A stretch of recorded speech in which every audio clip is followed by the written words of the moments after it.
I stood in the courthouse hallway watching my husband of 14 years sign the final divorce papers with a smile on his face. He just walked away with our house, our savings, and half my business.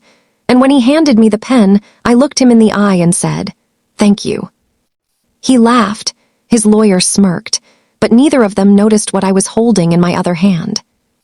My name is Rachel. I'm 41 years old. I built a commercial interior design firm from scratch over the last 9 years while my husband, David, worked in tech sales. We had no kids by choice. We had a beautiful $680,000 house in a quiet suburb outside Charlotte, the kind with tree-lined streets and neighbors who knew your name. We had joint accounts, shared dreams, shared everything. We had what I thought was a real partnership, the kind that lasts forever. David was charming in ways that made you feel like you were the only person in the room. He was funny, genuinely funny, the kind of guy who could make strangers laugh at dinner parties. He was good with people, remembered details about their lives, asked follow-up questions. For years, I thought I was the luckiest woman alive. But somewhere around year 10, things started shifting, subtle at first. He stopped asking about my day, he stopped being present at dinner. Late nights at the office became the norm. Weekend golf trips with the guys multiplied. There was a new cologne I didn't recognize, new shirts, a sudden interest in the gym. I didn't want to believe what my gut was telling me. I told myself I was being paranoid. I told myself marriages go through phases. I told myself I was too busy with work to notice the small things. But I wasn't stupid. I've always trusted my instincts, and my instincts were screaming. In March of last year, on a Tuesday night, I found texts on his phone. He'd left it on the bathroom counter while he was in the shower. I don't know what made me pick it up. Maybe it was intuition. Maybe it was desperation. But I opened it, and there she was. Jenna, 29 years old, blonde, worked in marketing at his company. The texts weren't just flirty, they weren't just inappropriate. They were planning a future, their future, our future, my future. They talked about apartments they could rent together, vacation spots they'd visit, inside jokes that should have been ours. One message said, "I can't wait until you're finally free." Another said, "She doesn't appreciate you like I do." I stood there in our bathroom, steam fogging up the mirror, my hands shaking, reading message after message. Months of messages, hundreds of them. When David came out of the shower, I was sitting on the bed with his phone in my hand. He saw my face. He knew. I didn't yell, I didn't throw anything. I just asked him one question. How long? He stared at me for what felt like an eternity. Then he said, 8 months. Just like that. 8 months of lies. 8 months of coming home and kissing me goodnight while texting her. 8 months of pretending. I asked him if he loved her. He said, "I don't know." Then he said the words that cut deeper than anything else. "I'm not happy anymore, Rachel. I haven't been for a long time." Not happy. 14 years of marriage and he wasn't happy. And instead of talking to me, instead of trying, he found someone else. 4 weeks later, he filed for divorce. He moved out the same week, didn't even try to work things out, didn't suggest counseling, just filed the papers and left. I thought that would be the hardest part, the betrayal, the end of everything I'd built my life around, but I was wrong. Because what came next was so much worse. The first thing David did, the very first thing, was move money. I woke up one morning in April and checked our joint savings account like I always did. We had $89,000 in there. That morning, it showed $42,000. $47,000. Gone, transferred out overnight. I called David immediately. My hands were shaking so hard I could barely hold the phone. "Where's the money?" I asked. He said it so calmly, like he was discussing the weather. "I moved it to a separate account. It's precautionary, Rachel. My lawyer said to protect marital assets until everything's finalized." Protect marital assets. Like I was the enemy. Like I was the one who'd been lying and cheating and planning an escape. I called my bank. The representative was polite but firm. "Ma'am, because it's a joint account, either party can withdraw funds. There's nothing illegal about it. You'll have to address it with your attorney." I hung up and sat in my empty living room and realized something. This wasn't going to be a clean break. This was going to be a war. But that was just the beginning. That was just the warning shot. 2 weeks later, I came home from a client meeting to find my house half empty. Not his clothes, not his books, not his personal items. Those were already gone. No, he'd come back with a truck and taken furniture. The dining table, the one my parents gave us as a wedding gift 13 years ago, the one we'd hosted Thanksgiving at every year. The sectional sofa I'd spent 3 months choosing, visiting showroom after showroom until I found the perfect fabric, the perfect color. The bedroom set, solid oak, expensive, beautiful. The coffee table, the lamps, even the kitchen bar stools. He left me a futon in the guest room and a single folding chair in the kitchen. That's it. That's what I came home to. I stood in the living room staring at the empty space where our life used to be, and I felt something I'd never felt before. Not sadness, not heartbreak, rage, pure, cold rage. I texted him, "You took the furniture." He replied within minutes, "I paid for most of it. You'll get your share in the settlement." I wanted to scream. I wanted to throw my phone through the window, but I didn't. Instead, I walked through every room and took photos, every empty space, every missing item. I made a detailed list with descriptions, purchase dates, estimated values. I sent everything to my lawyer. Her name was Patricia, 56, sharp as a blade, with gray hair she wore in a tight bun and glasses that made her look like a librarian. But she was a fighter. She looked at my list and said, "He's playing dirty. Good, we can work with dirty." I thought that was as bad as it could get. I was wrong again. Then, in May, David did something I didn't see coming, something that hit me where it hurt most. He claimed that my business, my design firm, the company I built from nothing, was partially his. His lawyer filed a motion arguing that David had contributed significant emotional labor, strategic guidance, and financial support during the formative years of my business. Emotional labor, strategic guidance. I read those words over and over, feeling sick. Yes, David had been supportive when I started the firm 9 years ago. He'd told me I could do it. He'd been proud when I landed my first client. But that's what spouses do. They support each other. I'd supported him through 2 job changes and a 6-month period where he was unemployed, and I paid for everything. But he wanted 50% of my business. 50% of something he'd never worked for, never sacrificed for, never stayed up until 3 in the morning preparing presentations for, never dealt with demanding clients or unreliable contractors or cash flow problems.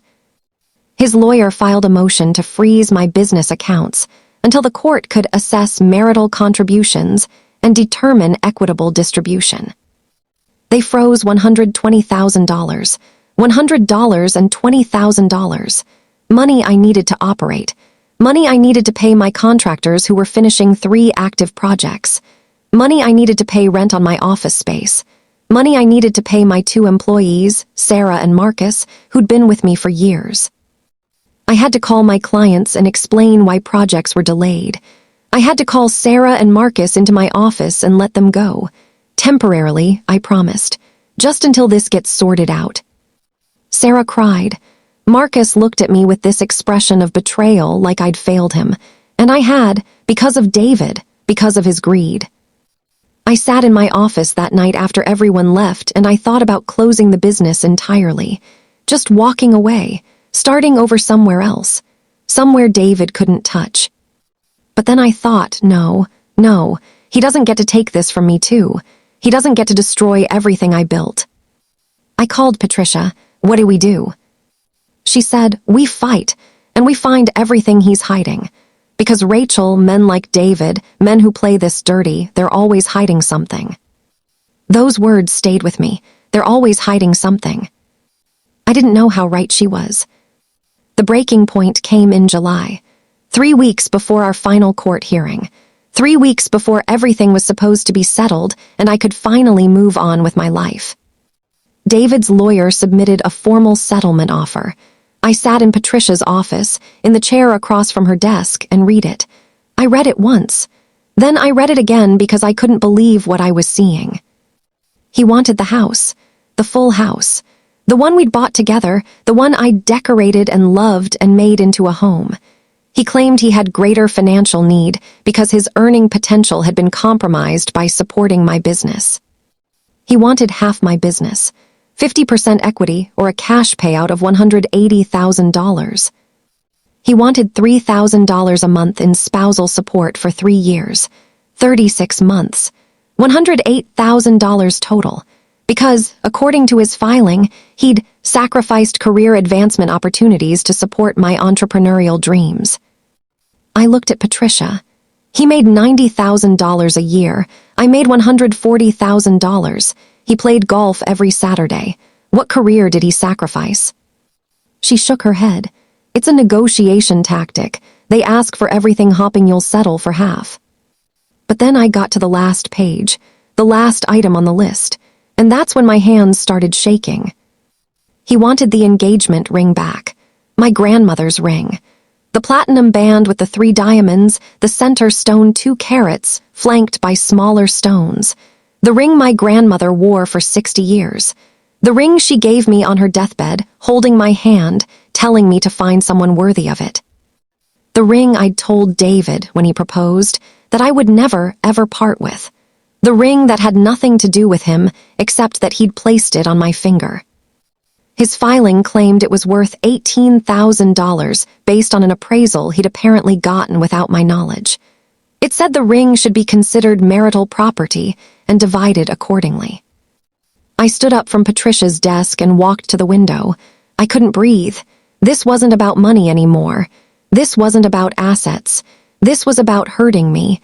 This was about taking every single thing that mattered. I called him that night. I don't know why. Maybe I needed to hear his voice. Maybe I needed him to tell me it was just a legal tactic, that he didn't really want the ring, that he wasn't really that cruel. The phone rang 4 times. He answered with a cautious, "Rachel." "David," I said, keeping my voice steady. "The ring." He didn't hesitate, didn't pause, didn't apologize. He said, "It's valuable, Rachel, you're being emotional. This is a business transaction now." A business transaction, 14 years of marriage, my grandmother's ring, a business transaction. I hung up without another word. I didn't cry. I didn't yell. I didn't break down. I just sat there in my apartment, in the folding chair in my empty kitchen, and something inside me shifted. He thought I was weak. He thought I'd fold. He thought I had no moves left. He thought he'd already won. He was wrong. Until I remembered something David didn't. Something he'd forgotten about because it had happened 3 years ago, and he thought I'd never look back that far. 3 years ago in the summer, David and I refinanced our house. The market was good, interest rates were low, and our house had appreciated significantly. We pulled out equity to renovate the kitchen, $85,000. We got new cabinets, new countertops, professional-grade appliances, the works. David handled all the paperwork because he said he liked dealing with numbers, and I was busy with a major project. I signed where he told me to sign, but I kept copies. I've always kept copies of everything. Every contract, every form, every receipt. It's how I run my business. In August, after that phone call, after the ring demand, I went through those files. I pulled out the refinancing documents, the loan agreements, the closing statements, and I started reading. The equity loan was in both our names. Joint borrowers, joint liability. That part was normal, but then I noticed something in our bank statements from that time period.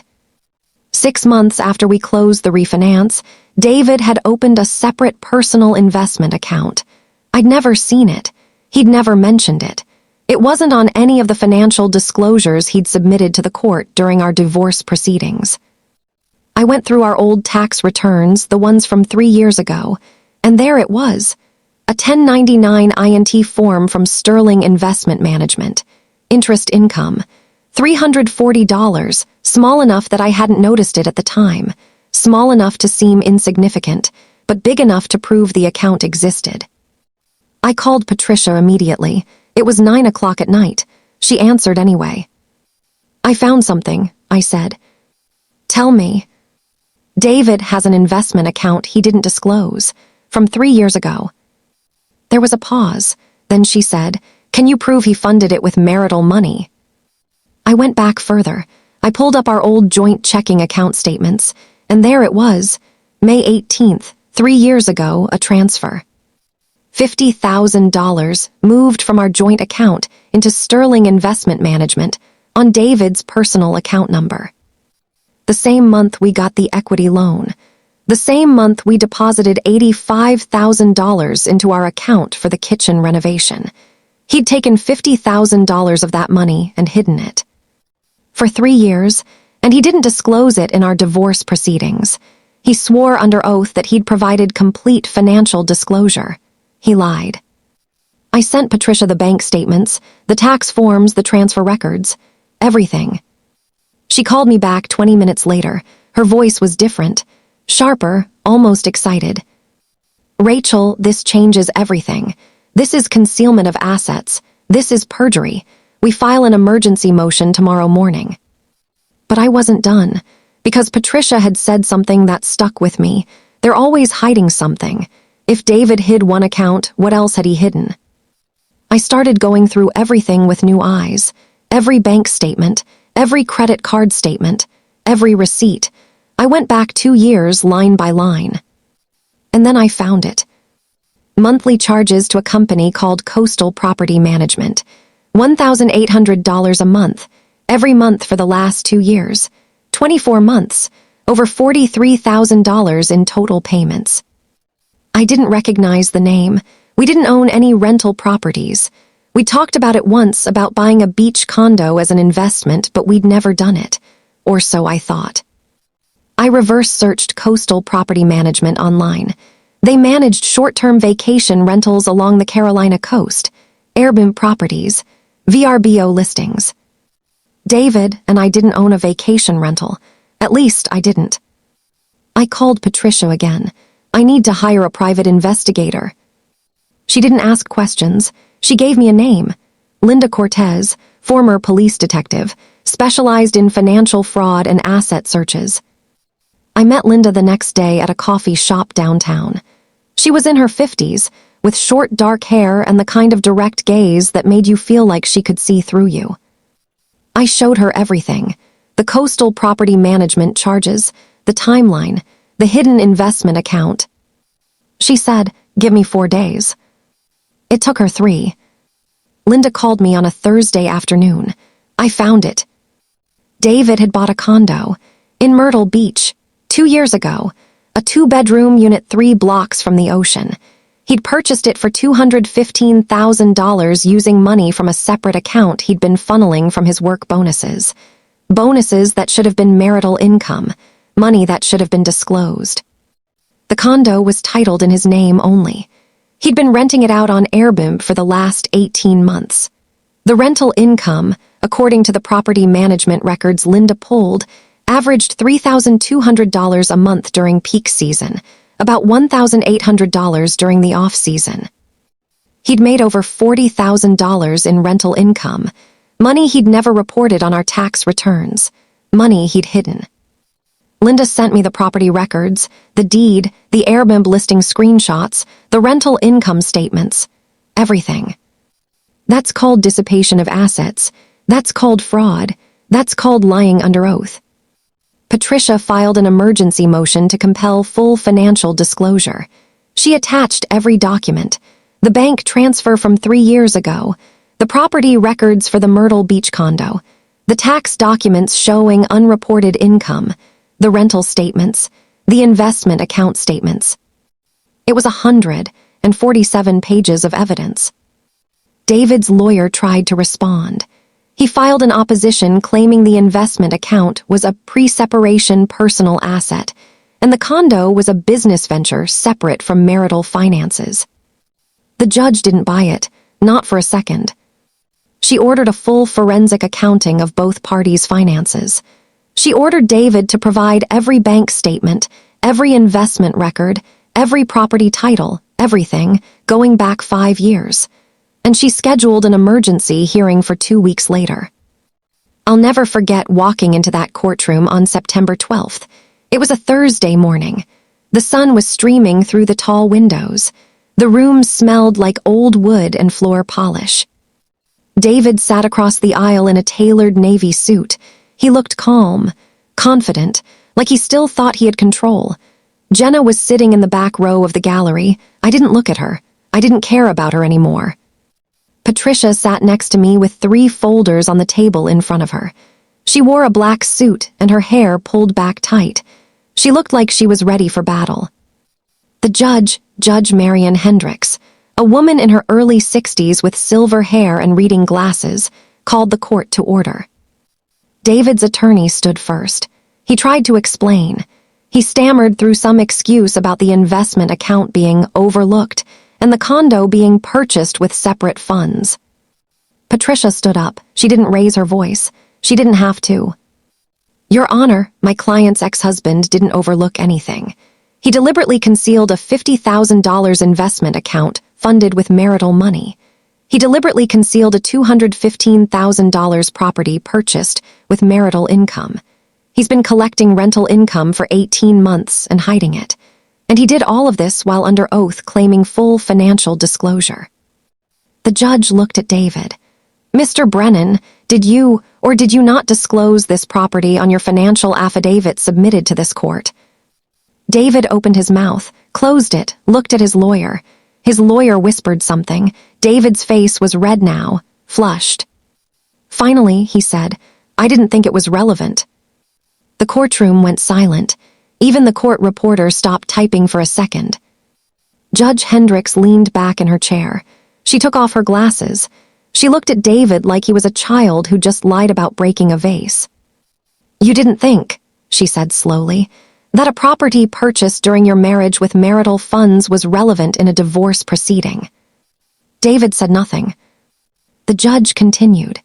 Mr. Brennan, I'm ordering a full forensic accounting of both parties' finances at your expense. I'm also sanctioning you $5,000 for failure to disclose material assets. And Mrs. Brennan, you're entitled to file a motion for attorney's fees, which I'm inclined to grant. David's lawyer leaned over and whispered urgently to him. David shook his head. He looked like he wanted to disappear. Then Patricia stood again. Your Honor, given the deliberate dissipation of marital assets, the concealment, and the perjury, we're requesting the court award Mrs. Brennan the full value of the marital home, reimbursement for the concealed investment funds, 50% of the Myrtle Beach property value, and a significantly larger share of all remaining liquid assets as a penalty for misconduct. The judge nodded slowly. I'll take that under advisement. We'll reconvene in 2 weeks for final orders, Mr. Brennan. I suggest you cooperate fully with the forensic accountant. Any further discovery of hidden assets will not go well for you. David didn't look at me when we left. He walked out with his head down, his lawyer trailing behind him looking defeated. Jenna tried to catch his arm in the hallway. He pulled away from her. I walked out into the September sun and took the first deep breath I'd taken in months. 2 weeks later, on September 26th, Judge Hendricks issued her final ruling. I got the house, the full house, valued at $680,000. David got nothing.